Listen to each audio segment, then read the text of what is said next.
Because heavy for mortar man, anger man. It's gonna be so heavy. You have to have outside help. What's coming? A man, flesh alone can't deal with what's coming, man. You know what I mean? It's not gonna be like a video game that when you die you can restart again and, you know, try it from better way. A lot of people are gonna slip up and die. Quickly, man. Those second chances in this game that is coming. You know, in the purge that is coming, there is no second chance. And this is the Lord's birth. Not talking about the movie, but the Lord is gonna purge His people, man. After you get mandated for death. You know what I mean? What? Isaiah 55 verse 6. Seek ye the Lord while He may be found. Well, the scriptures are seeking the Lord while He may be found. Where can you find the Lord? The proper understanding of the scriptures, man. We are the ones who have the proper understanding of the scriptures. So the scriptures are seeking the Lord while He can be found, man. One. Call ye upon Him while He is near. Call ye upon Him while He is near. Why it's saying that while He is near? Because it's gonna be a point in time when you cannot reach the Lord, man. There's gonna be a point in time when you're gonna call upon Him and there won't be any answers, man. That's why I say, call ye upon Him while He is near. Then the wicked forsake his way, Right. and the unrighteous man is dead. So let the wicked forsake his ways and the unrighteous man his thoughts. You know, hey, you have men who profess the law of the Heavenly Father right now. You know what I mean? Hey, do the law, do the law. But when I check it now, they themselves breaking the laws, man. You know what I mean? Look at IUIC. See? They are the ones that basically out every day pointing out the law. Where your fringes, brother? Where your fringes? You know what I mean? Every little thing them say. But no, they are found to be the ones who are breaking the laws, man. Yeah? Who really don't know the laws. See? And basic laws, because the Sabbath is a basic law, man. Yeah? A man should know how to keep the Sabbath, man. Yeah? Hey, the approach brothers from Great Millstone and other brothers who understand the laws. See, it's a more sincere approach to the law. At least we acknowledge, you know what I mean, the law in the fullness of how it's supposed to be acknowledged, man. See? So even though we slip up now and then, see, we still believe the Lord concerning how the Sabbath should be kept, man. But you have men who profess that them believe in the laws and what they believe about the laws is totally error. You know what I mean? And you're just trying to justify having sex on the Sabbath. Yeah? Yeah, sexual. Sexual meaning. You know what I do for the Sabbath. Bending and twist, adding to the scriptures, man. That's what they're doing. Adding to the scriptures. You know? No scripture tell you that though, man. They're unclean until evening when they're in the seed. Bird from it, man. Unclean until evening. So you're going to be unclean in the Sabbath. A day when you should be sanctified. Hey, you can remember when the Lord tell anyone the prophet, whether Moses or Aaron or the priest, before them come up before the Lord, them have to get what? Sanctify themselves before they come before the Lord, man. You know what I mean? Wash themselves and all of that. They come near them wife and all of that.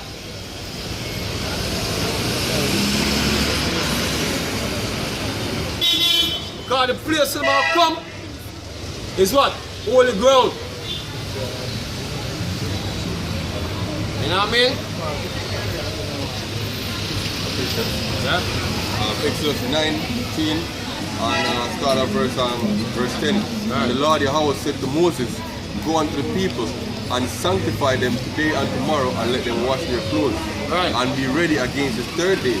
For the third day the Lord will come down in the sight of our people. When you come in, when you separate yourself to the Lord, man, split like off on the Sabbath, say you have to be clean, man. Right. Jump down to verse 14 to 15. And Moses went down from the mount unto the people and sanctified the people, and they washed their clothes. And he said unto the people, be ready against the third day, come not at your wife. Yeah. So when you come before the Lord, you're not supposed to what? Come near to your wife, man. You're not supposed to have no sex before you come before the Lord, man. 3 days time. Right. You know what I mean? See, he wasn't talking about the Sabbath, but just to show you how it is, man. Because now, man, in a Sabbath, you're supposed to do a Sabbath service, man. With a prayer or whatsoever. That's what you're supposed to be doing. You're praying, doing videos, whatsoever. Something to do with the Lord's work, man.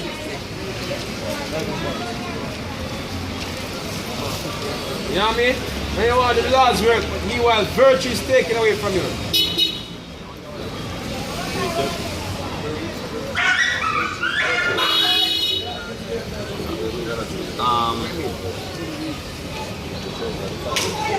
The outside said virtue is down. I know it's something about that one. I feel the power. So Leviticus 15 verse 16, and if any man's seed of copulation go out from him, then he shall wash his flesh in water and be unclean until the evening. And every garment and every skin whereupon the seed of copulation, whereupon is the seed of copulation, shall be washed with water and be unclean until the evening. The woman also, with whom the man shall lie, with seed of copulation, they shall both bathe themselves in water and be unclean until the evening. It's an impression. Isaiah 8 verse 20. To the law and to the testimony, if they speak not according to this word, it is because there is no light in them. No light in these men.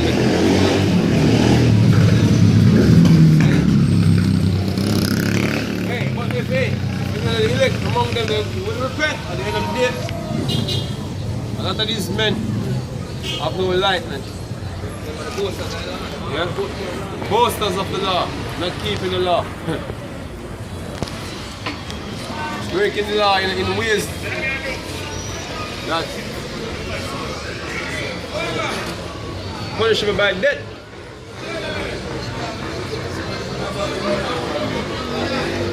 So Titus 1 and 16, they profess that they know Yahweh, but in works they deny him, Alright? being abomination and disobedient, and unto every good works reprobate. Right? That's how it is, man. That's how it is. Hey, we keep warning you niggers, man. A lot of things these niggers do, it's not on point, man. Keep warning you. You know? More we warn you, more niggas join. More niggas join folly. Yeah? That day will come, Scripture say. You know? Romans 2 verse 23, thou that makest thy boast of the law, through breaking the law, dishonored thou the Most High. And Right? For the name of the Yahweh is blasphemed among the Gentiles through you as it is written. Right? For circumcision verily profiteth if thou keep the law, but if thou be a breaker of the law, thy circumcision is made uncircumcision. right. Put away fringes to the blind.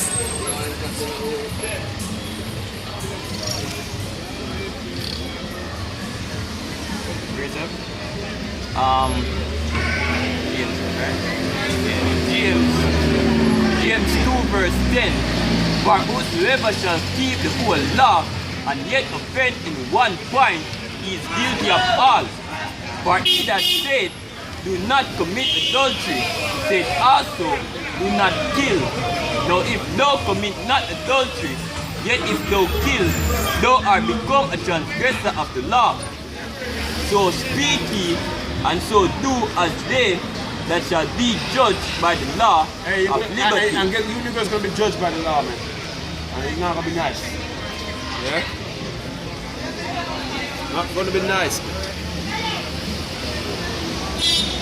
Take it upon yourself so you can keep the laws. You'll be judged by it. You can't break in the Most High to give us the strength to do so, but you niggas seem as if you can do it on your own. You know?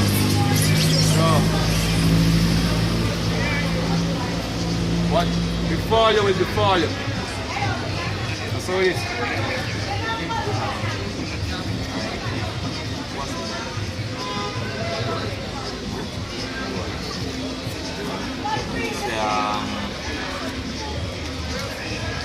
Romans 8 verse 24.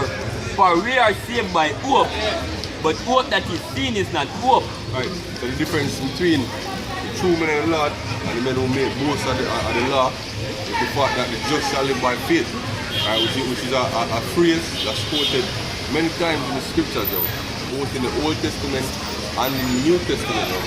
Right? The just shall live by faith. Right? For we are saved by hope, Right. but hope that is seen is not hope. For what a man saith, why do we yet hope for? But if we hope for that which we see not, then do we with patience wait for it. Right. And I think the difference between faith and keeping the law is when you keep the law, you're doing works. So therefore, salvation will be a debt that is owed to you. Alright, whatever, give me Romans 4. You can start at 1. If you seek to get salvation by doing the law, then you're saying that salvation is a debt that is owed to you, that the Most High needs to pay. If you is something that you keep the law, right? But that's not what the scripture is about, right? The scripture concludes all under sin. So that what? So that we might receive the promise through faith, right? And you go right back to our father Abraham. We receive the promise through faith, right? Romans 4 verse 1. What shall we say then? Abraham, our father, as pertaining to the flesh, had found. For if Abraham were judged by works, he had whereof the glory, but not before Yahweh. Right. So the scripture said if Abraham was glorying in his works, then he couldn't glory before the Most High. He could glory before men, right? But not before the Heavenly Father. So these men who are glorying in their works, who are saying that they're wearing the fringes and the so-called keeping the Sabbath, which are not, because first of all, they said that the Sabbath is Friday sundown to Saturday sundown, and now it's been revealed, right, that they teach that you can have sex on the Sabbath. So these men are not keeping the laws, saying that they're keeping the laws, right? The majority of the men who are in the camps, they have lineup, you see me? There are a bunch of other laws in the scriptures that they can't keep, right, according to the customs of this world. So therefore the words for them are boasting up, right? It's not before they even the Father, What? For what say the scriptures? Abraham believed Yahweh, and it was counted unto him for righteousness. Right, and that's the point, Abraham believed the Most High, and it was accounted to him for righteousness, So we, similarly, who are the children of Abraham by faith and also by seed, right, but more importantly by faith, right, we believe the promise made unto the fathers, made unto Abraham, Isaac, and Jacob. And by that promise, through that promise, right, we come out here in the highways and the byways, right, we teach our people, right? So that the Most High may wake up the elect, right? And condemn the unjust, right? We do all these things in hope of the promise, yo, that were made unto our forefathers. The same reason why Paul preached, right? The same reason why any of the apostles preached, yo. The same reason why any of the prophets in the Old Testament preached, yo. It was all about the promise made unto Isaac, right? Made unto Abraham, Salakia, passed down to Isaac, and then to Jacob, yo. Just to segue to First Chronicles 16 verse 13, and then we can talk about this on our First Chronicles 16 verse 13, right? Because the same promise that we have faith in right now, right? We should go inherit by faith and not by works, right? Because we done forfeit by works already, yo. Right? That's why the scripture said the Lord has concluded all under sin, right? Find it, First Chronicles 16 verse 13. This is First Chronicles 16 and verse 13. For the seed of Israel is serpent, Right. the children of Jacob is chosen ones. He is the Lord our God. His judgments are in all the earth. Be mindful always of his covenant, the word which he commanded 1,000 to 1,000 generations, even of the covenant which he made with Abraham and his oath unto Isaac, and hath confirmed the same to Jacob for a law, Right. and to Israel for an everlasting covenant. Right, so even in the Old Testament, it's telling us all about faith in that promise, yo. Right? So why should it be any different nowadays, yo? Right? When salvation was never promised as a consequence of keeping the law, yo. Salvation was always promised by the faith of Abraham. Continue in Romans 4, brother. Get some more meat out of it. It's in verse 4. It says, now to him that worketh is the reward not reckoned of grace, but of debt.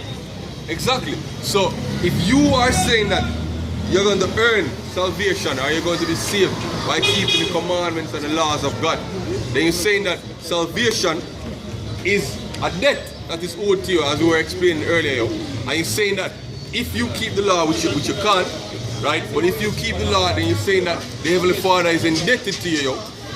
Right? But the scripture said what? The scripture said, for we are saved by grace. Right? And if you look up that word grace, or if you look up the word gift, right? It means that it's something that's given unto you that you don't deserve, yo. Right? The fact is that the elect don't deserve salvation, yo. But the Heavenly Father decided to have mercy upon an elect, yo. Right? As it's certain, you know, blessed is the Most High, blessed is the man on whom the Most High imputed not iniquity, yo. That's the only difference between the elect and the unrighteous, yo. The elect are made righteous by their faith in Yahweh Shai's righteousness, yo. Right? And then through that faith, right, then our works change. And our works start to mirror our faith, yo. But we don't know, but we don't boast in the fact that we do work. So we don't boast in the fact that we come out here in the highways and the byways and we're going to get saved because we come out here.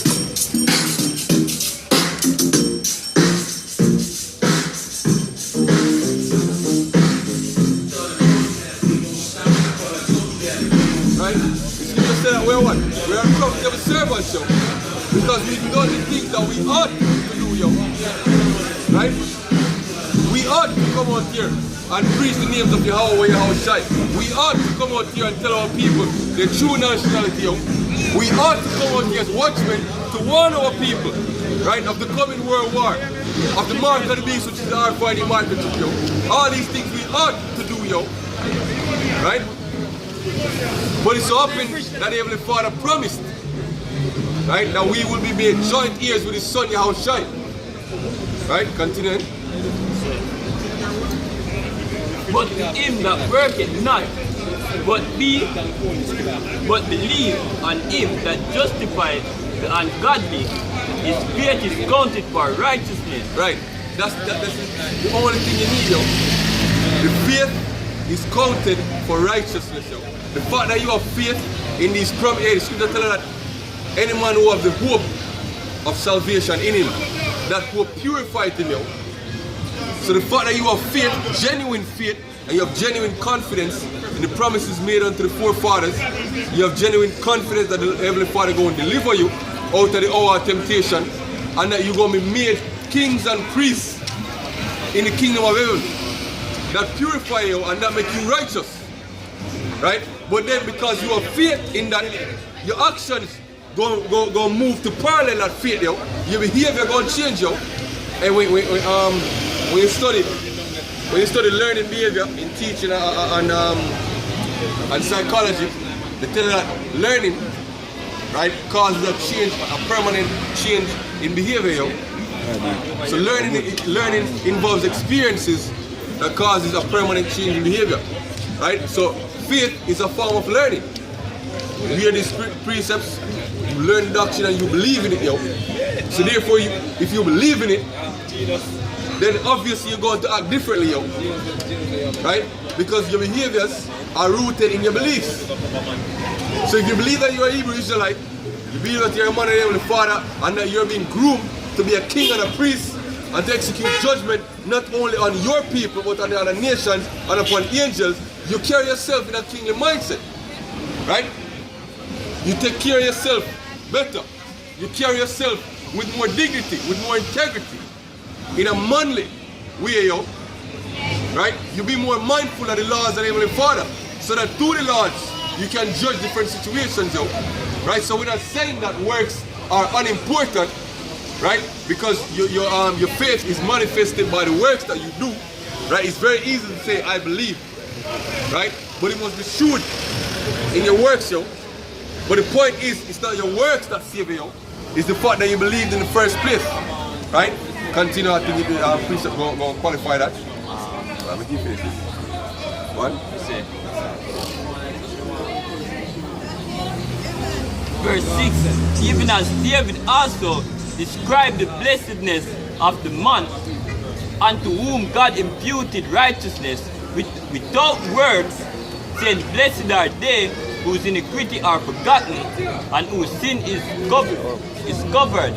Blessed is the man to whom the Lord will not impute sin. Comment this blessedness then upon the circumcision only, or upon the uncircumcision also? For we say that faith was reckoned to Abraham for righteousness. How was it then reckoned when he was in circumcision or in uncircumcision? Not in circumcision, but in uncircumcision. And he received the signs of circumcision and seal of the righteousness of the faith which he had, yet being uncircumcised. That's the point, yo. Abraham was called righteous before him works, yo. Right? But the fact is, when he carry out the work, that seal in righteousness and in faith, yo. That's it, yo. Right? Because if I say I believe in a certain doctrine, but the manner of my life or my conversation or way of life does not mirror the beliefs that I say I have, I am a liar.